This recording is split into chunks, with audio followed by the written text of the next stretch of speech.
மரியாளினுடைய character என்ன தெரியுமா?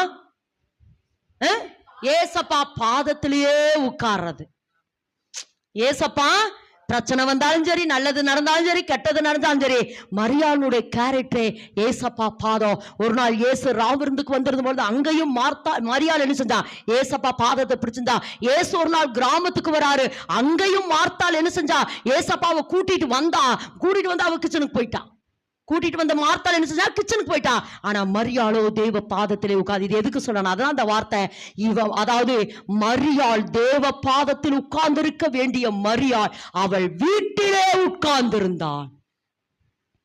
எந்த சூழ்நிலையில எனக்கு சொன்னார்னா, என்னுடைய அம்மா பலகீனப்பட்டிருந்த பொழுது நான் ரொம்ப அதை வருத்தப்பட்டு அப்படியே அந்த துக்கத்துக்குள்ள போய் கொண்டிருந்த பொழுது கர்த்தர் எனக்கு சொன்ன வார்த்தை, மரியாளோ வீட்டிலே உட்கார்ந்திருந்தாள். மரியாள் வீட்டிலே உட்கார்ந்திருக்க வேண்டியவள் அல்ல, அவள் தேவனுடைய பாதத்தில் உட்கார வேண்டியவள். அப்ப இன்னைக்கு கர்த்தர் சொல்றாருமா, உனக்கு என்ன பிரச்சனை வந்தாலும் நீங்க எதை தேடணும்னு இன்னைக்கு அண்டர்லைன் பண்றாரு? தேவனுடைய பாதத்தை.